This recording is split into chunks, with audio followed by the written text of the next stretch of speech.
Hello healers! Today I wanted to make this video to help out anyone who might be about to start depths, or perhaps are having trouble completing it. This is a very fun dungeon to heal, with some interesting boss mechanics for both bosses. I'll also show you guys where a fun hidden chest is, so stay tuned. Also, I stream on Twitch, so feel free to chat and catch me live there. A link for that and my community Discord will be in the description below.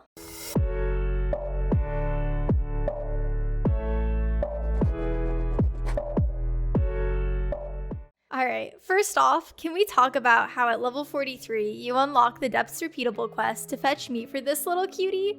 Be sure to pick this up, since little baby Nukuminesh gives a hefty 7k experience when you turn in his quest after doing the dungeon. Alright, now starting off, there are 2 buttons on either side of the gate. Stand on them to open the gate, or you'll head in and unlock the Azoth seal. Once the seal is unlocked, your group should head over to this very ordinary looking tree and turn your gazes upward. There is a chest full of goodies precariously placed on one of the taller branches, so make sure you grab it. Also, please take turns, or don't if you enjoy falling a lot. People love. I've been pushed. No, I fell. Did you get it? Do you just walk up that part, or do you Yeah, so you walk up this part and then you jump. Down? Yeah. Okay, that's what I thought. Okay.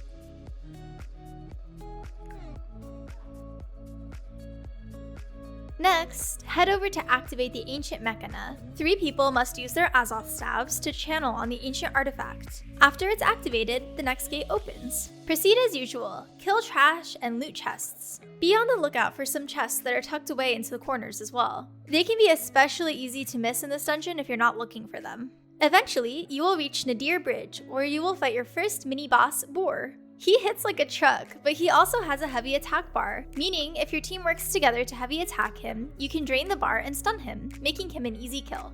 I was not paying Yeah, attention I in tell this you tutorial. Like the blocking people? That's how you break it, is you take out their heavy attack.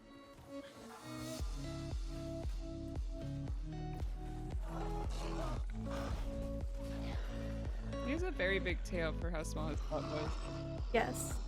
After killing Boor, take the meat he drops, and then take the right staircase down to the next hallway of mobs. If you're ever unsure of where to go, you can always open your map, and the next objective is usually indicated as a white circle. At the end of the hallway, you will reach a teleportal. Take it, and your group will arrive in the core, which consists of several teleportals that take you to different areas of the expedition. Keep killing trash mobs until you reach your first teleportal in the core. This will take you to the Ring of Rot. Stand within the ring to activate the challenge, where waves of enemies will begin to spawn, and will keep spawning until all the pedestals are lit up. Low DPS groups can get overwhelmed here, so be extra cautious. You can also use the pillars in the room to line of sight the mobs, especially the ranged ones, in order to easily group them up and AoE them down. Because along around it, they're lighting it up.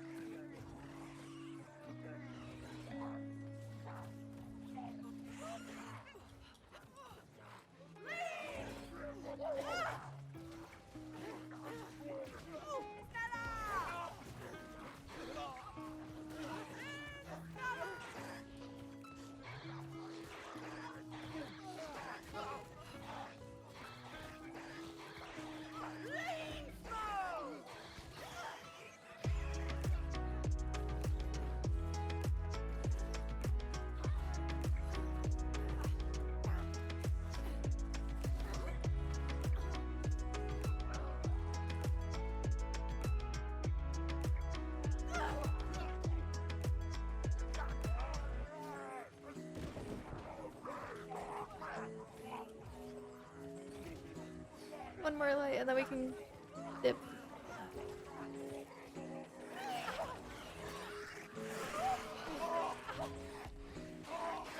Yep, okay. Definitely just unlocked it. Once all the pedestals are glowing, the challenge is complete and you will be able to channel the Azoth staff to unseal the gate.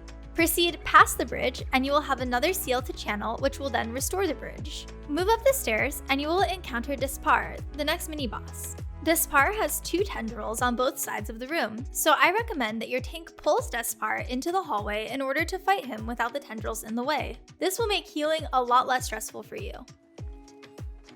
Yeah, stay here.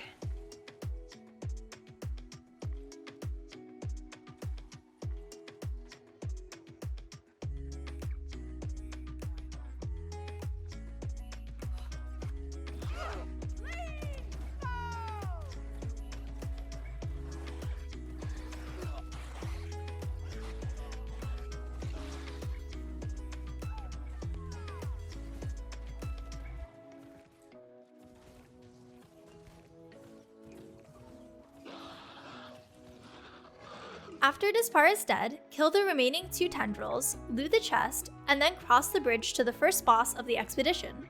This is so funny. Very good, very good. Yeah,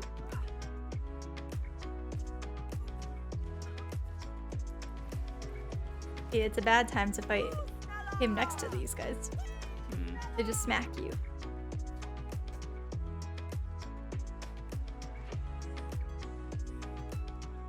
Yes, tips.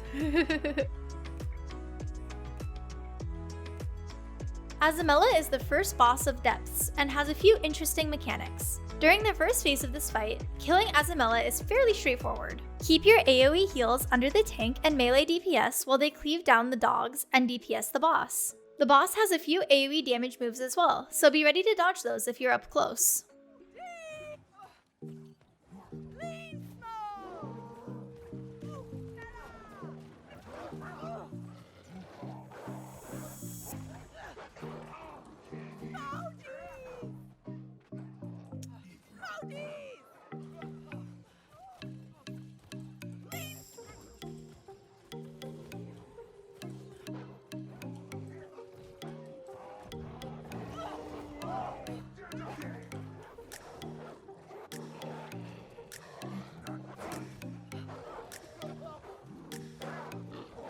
Kill the boys. The next phase of the boss fight will start, and your group will need to split up. 2 people will remain near the boss that is now invulnerable to destroy mines that periodically appear before they detonate. While that occurs, the remaining 3 party members will need to head to the teleporter that Azamela connected with and kill the mobs on the top platform.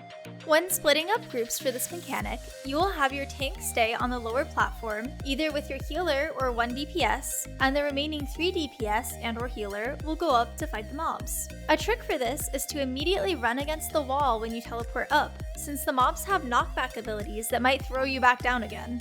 After this team kills the mobs, they channel to destroy the corrupted monolith, and the group will be automatically teleported back down again. Ranged DPS or healers up on the ledge can help damage mines as well while standing on the platform, so be sure to do this. Every time a bomb detonates, it staggers whoever is channeling to destroy the monolith, which makes this mechanic take longer. A tip for healers: you can actually single target heal targets up on the platform or down on the ground as well if needed.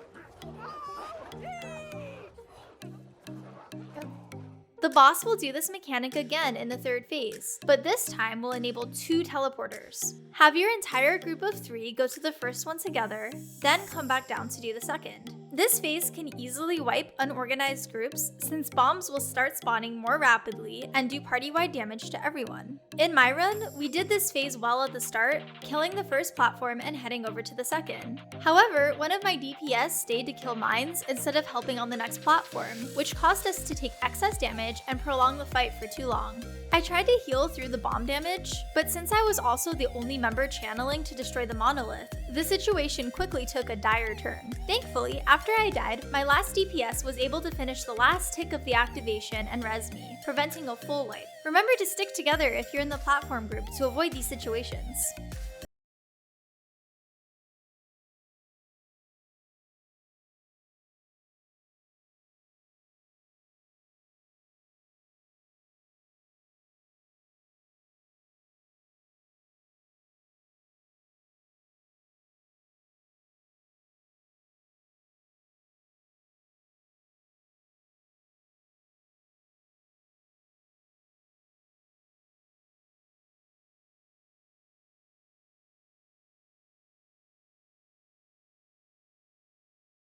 Is over, killing Azamela should be pretty easy. Just keep cleaving the dogs and doing damage until he dies.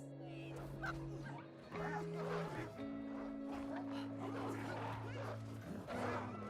believe you.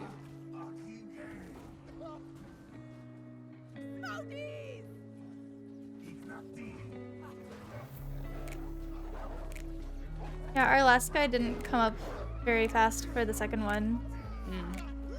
It's just 2 of us. Ah. Yeah. It was just me and the 1 DPS.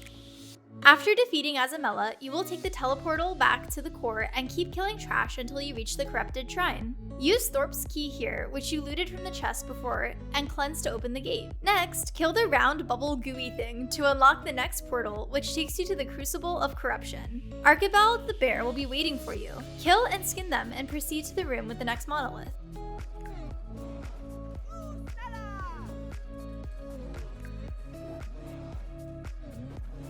Yeah, my mouse 4 and mouse 5 are weapon swap and auto run. Yeah. Yo, That's what I'm doing too. this bear's getting destroyed. Yeah, he's had better days.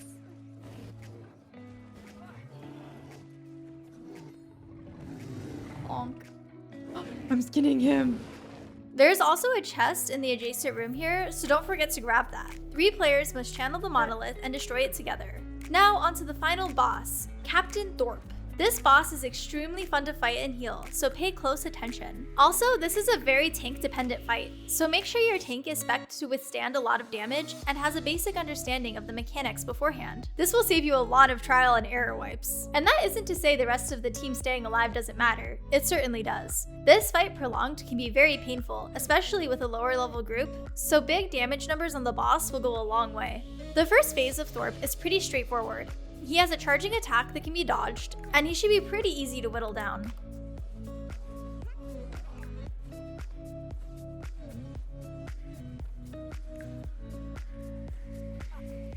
Oh dang, our DPS is so much faster. Ow. So after... Yeah, I did my dash right when that appeared, so I just ate it.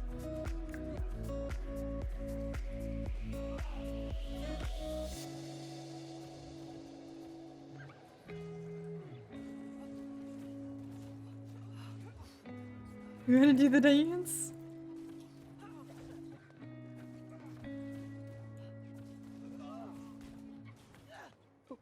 Yep, I ate that. That killed you very, very quickly. Hey, it hit me on both phones, that's why. Look, my armor's like all over the place right now. It's very confusing.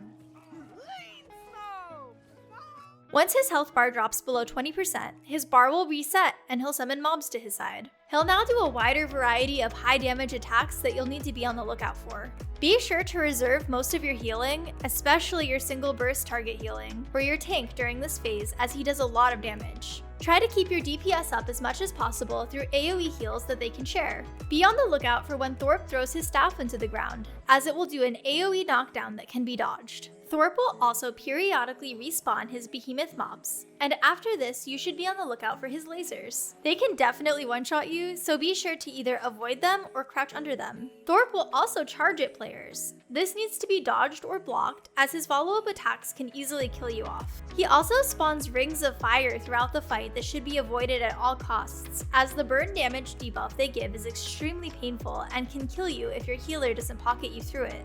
There's a lot going on in this fight, but remember to stay vigilant, spread your dodges out, and use your heals mindfully. By doing this, you'll down Thorpe in no time. I don't want to prepare to have my soul crushed. You should think about it though, you know, what are you doing in your future? Have your soul crushed, obviously.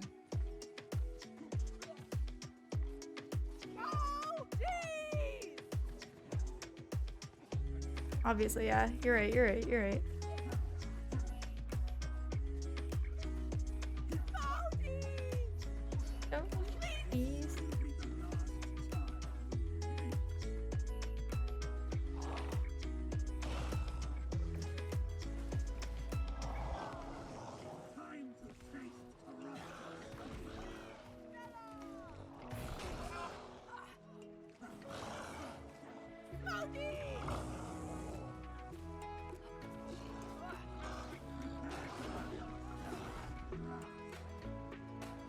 I love crouching under, it's so fun.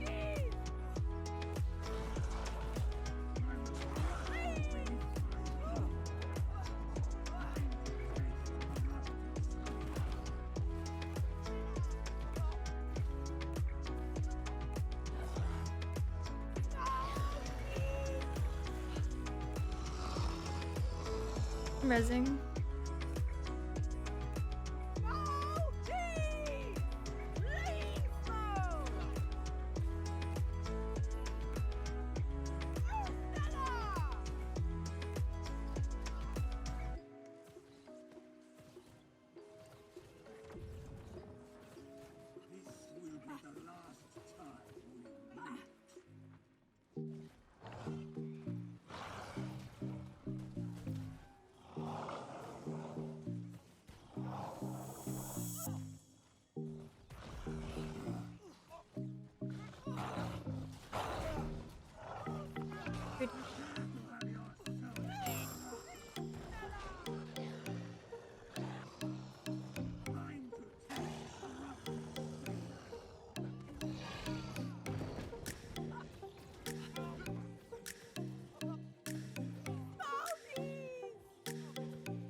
I hope this guide was helpful to you guys. If it was, please like and subscribe to support my channel and future content.